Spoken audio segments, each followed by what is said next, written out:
Professor బాణాల శ్రీనివాసరావు గారు రాసిన కుంపటి దీర్ఘ కవిత. ఇది కులవృత్తికి సంబంధించినటువంటి దీర్ఘ కవిత. మరి కులవృత్తి అంటే కేవలం ఒక పని కాదు, తరతరాలుగా జీవనాన్ని మోసుకొచ్చిన ఒక వారసత్వం. బంగారాన్ని నగలుగా మలిచే కంసాలి చేతుల్లో తన పిల్లల భవిష్యత్తును కూడా తీర్చిదిద్దిన ఒక తండ్రి కథ ఇది. వృత్తి పనిముట్ల చప్పుళ్ళ మధ్య పిల్లల చదువుల కోసం సాగిన ఆ కుటుంబ పోరాటాన్ని అక్షరాల్లో అద్భుతంగా ఆవిష్కరించారు కవి ప్రొఫెసర్ బాణాల శ్రీనివాసరావు గారు. కుంపటి అనే ఈ దీర్ఘ కవిత కేవలం కంసాలి వృత్తి జీవన చిత్రణ కాదు, శ్రమకు, త్యాగానికి, అన్న ప్రేమకు, తండ్రి బాధ్యతకు నిలువెత్తు ప్రతిరూపం అని చెప్పొచ్చు. ఆ భావోద్వేగ ప్రపంచంలోకి మనల్ని తీసుకెళ్లే ఈ కవిత కుంపటి. మరి వింటూ చూడండి. ప్రొఫెసర్ బాణాల శ్రీనివాసరావు గారి రచన కుంపటి. పఠనం రవీంద్ర సూరినామాల. కంటికి దూరం, కాలుకు దగ్గర మా ఊరు. మునగాల చెరువుగాలి అలల మించి ఎగురుతూ, చెరువు కట్ట మించి జారుకుంటూ, మంగళోల మామిళ్ళ చల్లని నీడల్లోంచి పాటిగడ్డ దాటి మడికట్లలోంచి పోతే మా ఊరే. ఇప్పటికీ రోజుకో ఎర్రబసైన ఎల్లని పచ్చి పల్లెటూరు. 16 అణాల తెలంగాణ కుగ్రామం మా తురకగూడెం. పేరుకే తురకగూడెం కానీ ఒక్క తురకైనా మర్చుకోలేడు. ఒక్క దూదేకుల ఉరదండు తాత పెళ్ళాం బీబీ. ఆ బీబే మా ఊరంతటికి ఏకైక మంత్రసానే. ఎండాకాలం ఒక పూట బడిగంట కొడితే చాలు, పుస్తకాల సంచి ఇంట్లో ఇసిరేసి కుంటోళ్ళ రంగమ్మ బాయిల ఈతలు, కళ్ళల్లో మందారాలు పూయించుకొని తడిలాగులతో పక్కనే ఉన్న మామిడి చెట్ల మీద కోతి కొమ్మచ్చి, రాత్రైనా చీకటి తెలియని ఆటలు. అమ్మ వండే పప్పులోకి చింత చిగురు కోసం సాతానోళ్ళ బాయి పక్క చింతలకాడికి పోతే ఎంత మునగాడి చింత చెట్టైనా నాకు వంగి సలాం చేయాల్సిందే. ఎంత చిటారు కొమ్మల్లో దాక్కున్న చిగురైనా నా గుప్పిట్లోంచి జేబులోకి నిండాల్సిందే. తూర్పున పొద్దు పొడవక ముందే మా ఇంటి ఆకాశంలో కళ్ళు తెరిసే కుంపటి సూర్యుడు. ముసుగు తన్ని పడుకున్న నాకు జై శాంభవి అన్న పలుకు, పట్టెడ మీద పడే సుత్తె దెబ్బలు నా చెవుల్లో గింగిర్లు తిరిగేవి. పొద్దున్నే నన్ను స్కూల్కి లేపే అలారం మూతలు నాయన సుత్తె దెబ్బలే. సగం తెరిసిన కళ్ళతో దుకాణంలోకి చూస్తే యజ్ఞగుండం ముందు ఋషిలా ఒక చేత్తో గొట్టాన్ని ఊదుతూ, మరో చేత్తో నీరు కారును కుంపట్లో నాట్యం చేయిస్తూ, 2 చేతుల్ని సవ్యసాచిలా ఆడిస్తూ, చెంపలకు 2 బెలూన్లు తగిలించుకొని తీక్షణమైన చూపులతో ఊపిరితిత్తుల్లోని గాలినంతా కుంపట్లోకి ఊదితే ఏ కాలం నాటి ఎండి బంగారమైన మూసల్లో నీళ్లలా కరగాల్సిందే. కరిగిన ఎండి బంగారాన్ని మూసల్లోంచి గాడిరాయిలో పోసి కాసేపటికి దాన్ని నీళ్లలో ముంచినప్పటి చుయ్యమనే శబ్దం వినాలని చిన్నప్పుడు భలే సరదా పడే నేను, నీళ్లలో తడిసిన దిమ్మను పట్టడి మీద పెట్టి కొట్టే సుత్తె దెబ్బలకు మా ఇల్లే కాదు, ఊరంతా మారుమోగిపోయి పట్టడి మీద పేలిపోయే ఇంద్రచాపం. కుంపటి మా ఇళ్లకు వెలుగు, మా చీకటి బతుకుల నావకు దిక్సూచి.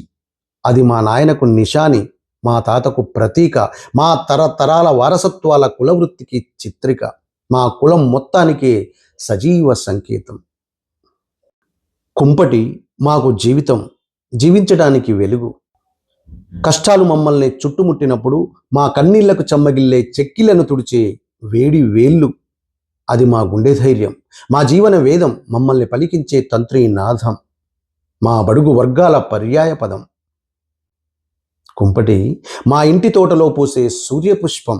అందులో మేం మెరుపుల్ని చూస్తాం, మేఘాల్ని చూస్తాం, ఉరుముల్ని వింటాం, రకరకాల రంగుల్ని చూస్తాం, ఆఖరికి పాలపుంతల్ని చూస్తాం. ఈ సమస్త విశ్వం తిరిగేది మా కంసాలోళ్ళ కుంపటి చుట్టే. అది నిరంతరం మండే అగ్నిగోళం. మాకు తెల్లారేది మా ఇంట్లో కుంపటి రాజేసినప్పుడే. కుంపట్లో ఎండి బంగారం కరిగితేనే మా పొయ్యి మీద అన్నాలు ఉడికేది, మా కడుపులు నిండేది. వర్షాకాలం తడిసిన కట్టెలు మండకపోతే అన్నం కూరలు వండే పొయ్యి అవుతుంది. చలికాలం మెలికలు తిరిగే చేతివేళ్లకు వేడినిచ్చే చలిమంట అవుతుంది. కిరోసిన్ నిండుకొని లాంతర్లు స్ట్రైక్ చేస్తే మా ఇళ్లకు వెలుగునిచ్చే వెన్నెల దీపం అవుతుంది. మాకే కాదు, మా దుకాణంలో ప్రతి పనిముట్టుకి కుంపటికి విడదీయలేని అనుబంధం. ఎండి బంగారం కుంపటి కరిగించనిది, ఏమీ తోచని పట్టెడ సుత్తే, నీరుకారు గొట్టం, జవ్వకారు బుంగకారు, చిల్లా పాంచల, పుచ్చపోగరు బర్మ, రంపచుట్టం కొడగొట్టం, కమ్మెచ్చు ఆకురాయి, మెట్టెల కడ్డి గజ్జల దిమ్మె, పోగర్లు శ్రావణాలు, నిదురించే పనిముట్లన్నిటికీ నిత్యం మేల్కొచ్చేది చిటపట మంటల చిందులు వేసే కుంపటి వల్లే.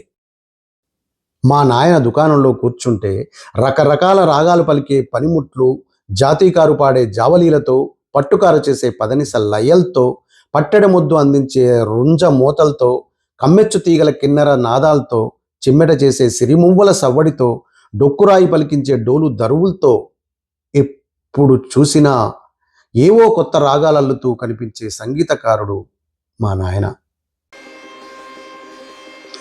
మా ఊరోళ్ళు పెట్టుకున్న నగల్ని, నల్లపూసల గొలుసులు దండ కడియాలు, కాళ్ళ కడియాలు పుస్తమెట్టెలు, పట్టా గొలుసులు జడపూలు, చెంప సగరాలు రాళ్ల దిద్దులు, ముక్కు పుల్లలు చేతి గాజులు, రాళ్ల ఉంగరాలు నాను గొలుసులు, పుస్తలతాళ్ళు జడబిల్లలు, జడగంటలు లోలాకులు, చెవిపోగుల్ని ఎప్పుడెక్కడ చూసినా నాయనతో మాట్లాడిన అనుభూతి.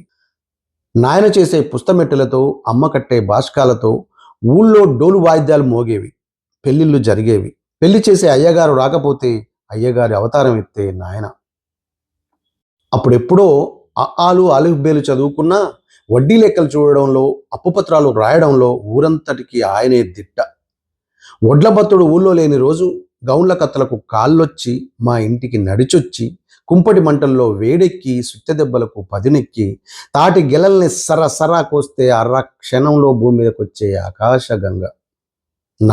నాయన కర్రలకు ముళ్ళు కొడితేనే మా ఊరి పొలాల్లో అరకలు కదిలేవి. ఎంతరి సోమరి ఎడ్లైనా ముళ్ళుగర్ర పిర్రలకు తగిలితే చాలు ఎకరాలు ఎకరాలు పొలాలు దున్నేవి.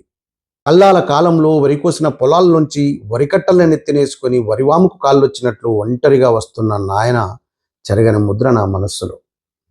మా తురకగూడెమే కాదు, కట్ల డబ్బి తీసుకొని రామాపురం, రత్నవరం, మునగాల, నడిగూడెం, కొక్కిరేని, గణపవరం, తిమ్మారెడ్డిగూడెం, భరాకత్గూడెం కాలినడకన తిరిగి పనిచేసే రోజులు గతం గూట్లోంచి తొంగి చూసే పురా జ్ఞాపకాలు. మా ఊళ్ళో కరువు వచ్చినప్పుడు నందికొండ కాలువ పనికి పోయి నగల్ని చేసిన నాయన చేతులు నాపరాలెత్తినప్పటి విషాద స్మృతులు, చరిత్ర ఎప్పటికీ చెరపలేని చేదు సాక్ష్యాలు. అన్నం తినకుండా స్కూల్కు పోయే నాకు మధ్యాహ్న బెల్ మోగే వేళకు క్యారేజీ రూపంలో నాయన ఆకలికి అమ్మలా అన్నం తినిపించి కదిలాడు ముందుకు కష్టాలతో, కలిపాడు కాలాన్ని ద్రావకంలో, నా బతుకు బంగారాన్ని మెరిగిసుకతో రుద్ది వెలిగించాడు ఎల్లిగారంతో. పోరాటం పోరాటం, రాత్రి పగలు నగలు పనితో, బతికినంతకాలం బతుకుతో పోరాటం, సూదుల అంపశయ్య మీద మందులతో పోరాటం, చనిపోయే ముందు శ్వాస కోసం పోరాటం. 7 దశాబ్దాల క్రితం ఎక్కడో కళ్ళు తెరిసిన నాయన చచ్చిపోయినాక నన్ను మర్చిపోతారా అనే తడారని ప్రశ్నని మా గుండెల్లో నాటి ఆరిపోయాడు కుంపటిలా. కుంపటిలో మండేది కేవలం బంగారాన్ని కరిగించే నిప్పు కాదు, ఒక కుటుంబ భవిష్యత్తు కోసం తండ్రి గుండెల్లో మండిన తపన. కంసాలి వృత్తి పనిముట్లను అక్షరాలుగా మలిచి ఒక కుటుంబ జీవన పోరాటాన్ని కవితగా మలిచిన ప్రొఫెసర్ బాణాల శ్రీనివాసరావు గారికి హృదయపూర్వక అభినందనలు.